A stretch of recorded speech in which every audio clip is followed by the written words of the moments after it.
It's Michelle here again. I just got my brand new plant stand in. Isn't it gorgeous? Holds all my house plants. It's just wonderful.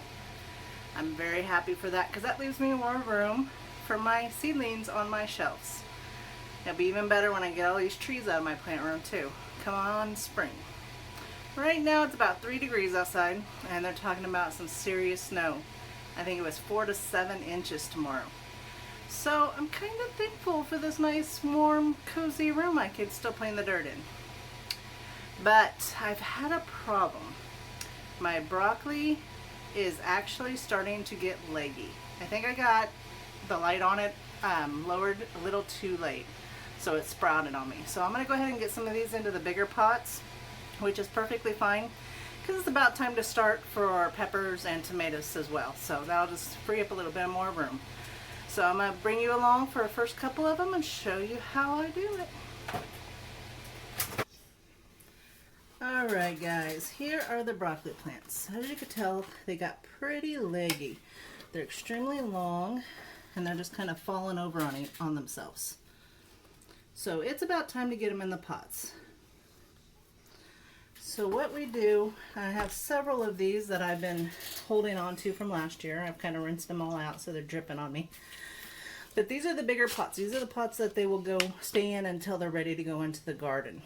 So what we'll do is we'll fill these up with potting soil.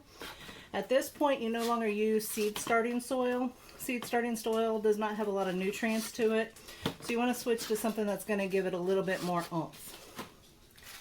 So we're going to start with that. Get these all going. I've washed them out. Hopefully I got all the debris out from last year. My plants are doing very well. I'm very happy about them. As you can see over here, my cilantro finally germinated. It's doing wonderful. I do think it under germinated, so the seeds may not have had a great germination rate. I might have to go ahead and throw a few more seeds in there just to keep it going. But as you can see, this is called potting soil. A lot of you guys have seen this before. This is what you usually use on your houseplants. It's got a lot more to it, almost a compost type material. It's got wood in it, wood chips in it. It's just an overall round, it'll stick together a little bit better and actually hold moisture better than that seed starting soil will. I do advise that you get a good seed starting soil, or excuse me, a good potting soil mix. We're just going to start with one here so I can show you how I do it. I fill it up about halfway. And then I got this little tool out of something I got for free. I'm not even sure what it was for. But I want to use this to pull the seed out. Okay, so what you want to do with this tool is simply just place it inside your seed starting set and dig up the seeds. It's very simple. It pulls it out from underneath, so you're not pulling it out by the roots and accidentally destroying roots along the way. Now, if you'll remember, I put multiple seeds inside each pot. So I have 3 actually that germinated from this. Now this one's a tiny one, so I'm going to go ahead and take care of that one off. We don't need to worry about that. But these 2 look very viable. So what I'm going to do is I'm going to separate these 2. Saving enough roots on both, so now I have 2 plants. It's very easy to do, not too hard at all. And because these are leggy, what I'm going to do is I'm going to plant these deep, which means I'm going to push down in the middle of this pot, just like that, and I'm going to get it nice and deep. And I plan on putting dirt up to about here, so that'll give the plant a little bit more structure and ease in growing. So it's not putting so much weight on the weight on the top of it is not making it fall down.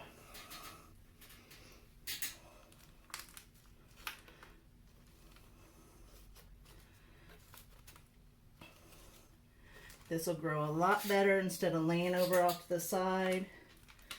I've done this before with tomatoes and it worked really well. I can honestly say I have not done it with broccoli before, so I'm hoping it works just as good on broccoli. And there we go. Our first plant is ready. Now I'll do the same with the second. It's not quite as tall, but we're still gonna do it. Because I can see the legginess that it's doing. The stems normally do not get that long that fast. So we're gonna go ahead and just fix the problem now. It's real simple and easy to do when you get a leggy plant. Don't worry, it's not the end of the world. Plants want to grow. That is their whole genetic code. Grow, make vegetables, reproduce, create new plants. A lot like humans. So that's what these want to do as well. And I'll just keep doing that with all of these broccoli seeds. Now, as you can see, our plants have gotten very good.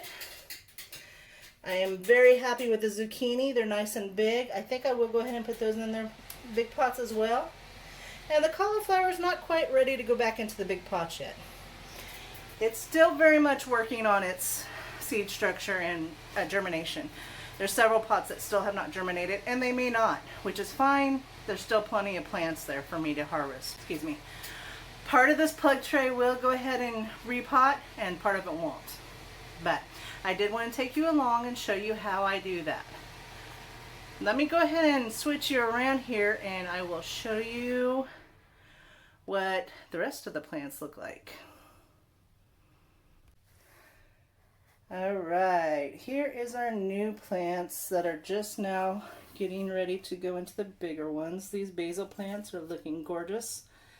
As you can tell, they are doing great. Oregano still got quite a bit of ways to go. Some of it germinated, some of it didn't. But that's fine, that's still plenty of plants. You can see right here, what did germinate, germinated a lot in one pot. So over here, we have our, let's look at those tags, cabbage, romaine, and marigolds, and they're doing great. And over here are our chives and our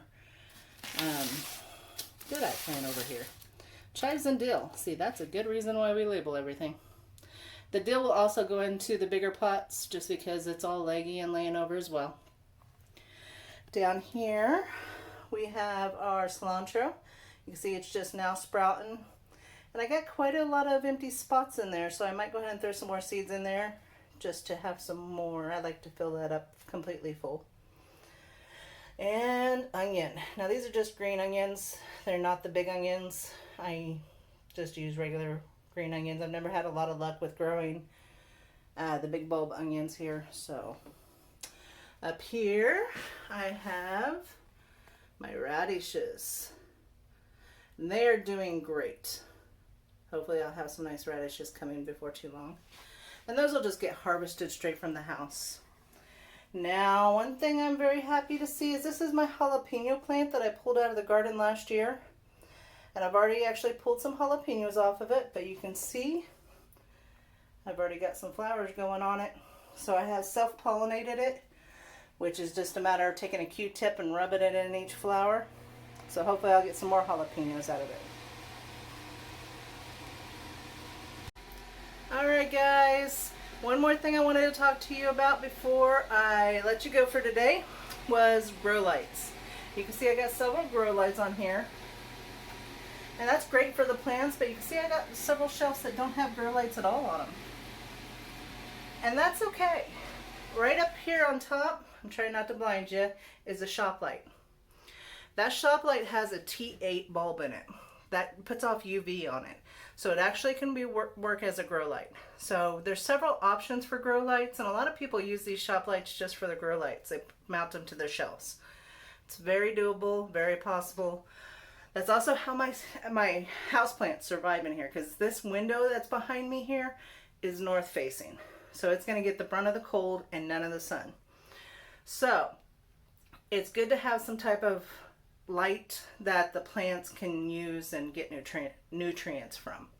I do plan on putting some more grow lights in here. Trust me on that. I do have some more ready to go. I just got to reconfigure the plants and where they're going. But I wanted to show you my new shelf and show you kind of how we do the leggy plants, and when we transfer them to the big pots, what we do for that. All right, guys, have a good day. Stay warm, don't freeze to death, and just stay at home where it's nice and cozy. Bye.